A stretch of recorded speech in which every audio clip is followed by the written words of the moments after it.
Hey kids, this is Ivan. How you doing? From a very early age, most of us learn a painful lesson, and that is that the world doesn't want us the way that we are. It wants us, well, the way that it wants us to be. And very often, that is nothing like us. We end up getting trained by a mixture of punishment or negative feedback and by over instruction. If you're exuberant and full of energy, you get told to calm down. And if you're curious and ask a lot of questions, well, you get told to stop being difficult. If your interests don't line up with what your parents or your peers are interested in, well, you get told, well, that's weird. Be interested in this instead. The message of stop doing that goes way beyond the things that we need to teach our children to keep them safe. Alongside that negative feedback, there is constant guidance in terms of what we should do, what we should wear, what we should think, what we should say, what we should strive for and be interested in. The constant message is do this, not that. And not just do this, but be this and not that. And I recall this dynamic vividly in various parts of my life. I certainly got called weird. I certainly got told not to do this or not to ask as many questions, stay focused on this lesson or whatever we're supposed to be doing. And I remember being told that my way of doing division was not good enough because I needed to show my work. And I saw how the numbers fit in my head and could do it really fast, but that wasn't good enough. It wasn't the result. You need to do it this way and comply. That's been a constant theme in my life, actually, where the results weren't enough. I had to do it their way, whoever they were, or it wasn't acceptable. That pattern, being told your way isn't good enough, what you think isn't good enough, what you're wearing isn't the right thing, who you are isn't good enough, is how our authenticity gets crushed. Crushed before it has a chance to develop. And yet, that genuine self, it doesn't die. It doesn't vanish. It stays buried, but it's still there.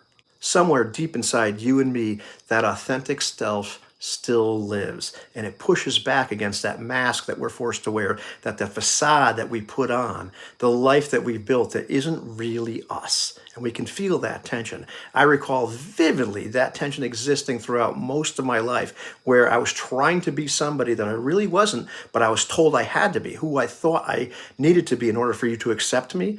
But that real self, that tension was still pushing back and all of that. It's dreadfully uncomfortable. The noise from all that tension between our real self and the person that we're trying to be, that we're told we should be, that causes all kinds of restlessness and anxiety and depression and this feeling that life feels hollow. People have known about this dynamic for years, and psychologists have given it all sorts of names like self-discrepancy and cognitive dissonance and surface acting. But whatever you call it, the reality is the same. Living at odds with yourself takes a toll. I was surprised to find out just how much research had actually been done on this, but the results are clear. People who suppress their real selves, they report more stress, more burnout, more anxiety, more depression, you name it. When you're constantly suppressing who you really are and are playing a role, well, you burn a ton of emotional and mental energy, and you become exhausted, lose joy, your relationships suffer. Pretty much every aspect of your life suffers because of all this energy you're putting into suppressing the real you and trying to live as somebody else. But what was even more surprising is the research shows that it doesn't just affect the individual person, it actually causes a much larger societal problem. Entire workplaces and communities and even societies pay a price. In teams where people are afraid to share what they really think, well, they don't innovate, they don't produce as much. In organizations where people feel the pressure not to bring their true selves to the table, they show lower morale, higher turnover rate, overall less productivity and less effectiveness. And much worse than the loss of corporate profits. Most concerning when large groups, especially marginalized ones, feel the pressure to conceal themselves. The result is a huge burden on them and on society. Healthcare costs go up, mental health costs go up. There's more stress, there's more illness, there's more pressure on the system as a whole. Not to mention that lack of genuineness keeps people suppressed. All of that is the hidden cost of feeling like you cannot be your genuine self. It's not just personal suffering. It's lost creativity, broken trust, and unnecessary suffering spread across entire communities. How can we possibly make change if people aren't safe to express who they really are?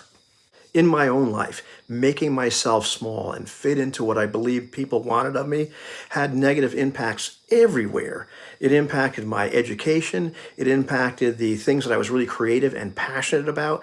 It impacted my relationships where I was afraid to act like my real self. It impacted social situations and jobs. It made me put my passions to the side. It made me constantly question myself and feel like I was a bad person for what I really thought and I really felt and I really believed. It made me feel guilty about my personal morals and my boundaries, who I wanted to associate with, who I didn't want to associate with, what I found toxic. It had me constantly seeking approval from people that just didn't matter. And it kept me from doing a lot of things that I really wanted to do. And because of that, the real me was stewing inside, resentful. And I know I'm not the only one. A lot of us feel that pressure. We're living this life that's a lie, but the real us is inside, beating on the walls of the cage. And we feel that as all sorts of discomfort and pressure. Of course, not everybody's experience is the same. A lot of people had the good fortune to be in families or cultures or situations where they were encouraged to be who they really were. But for most of us, the pressure to conform has been relentless since birth and continuing throughout adulthood. For the most part, the people that tell us how to behave, they're not malicious. They're just repeating what they heard somebody else say. They've had their own pressure to conform as well. A lot of people think this is how everybody ought to behave, and they never really think about it. And I don't even need to mention how dangerous that can be when there's a group of people telling you how you should behave or else. Some people are lucky enough to start to discover their genuine selves without a crisis. But for many of us, breaking free from that pressure and finding out who we really are doesn't really happen until something cracks. It could be recovery from addiction or a divorce or a health scare. It could be burnout. It could be a serious identity crisis. A lot of these events force us to stop pretending and face the truth. And if they don't force us, at least give us the opportunity to get that authentic self back out into the open little by little and be who we really are. It shouldn't take a collapse for us to give ourselves permission to be who we authentically are, but very often that's what it takes. So what the heck do we do with all this knowledge? First, we stop pretending. Name the cost. Living a facade is not free. It comes with a lot of burdens. It drains energy, it kills meaning, and it steals our time, which is our most precious resource. The years spent climbing ladders that we didn't even choose, or staying in relationships that were killing us, or silencing the parts of us that didn't fit in, that's the bill that we're paying for this. It's like that first step, admitting that we have a problem, and it's a big problem. The second thing is we admit the risk. This isn't going to be easy if you decide to live differently. It's not going to be that dramatic for everybody, but for some of us, living as our real selves is going to cost us things. It's going to cost us friendships and relationships. It's going to cost us opportunities. Sometimes it's going to cost us our seat in various groups or organizations. It might even require a major life upheaval. But whatever the risk, the alternative isn't safety, it's slow suffocation.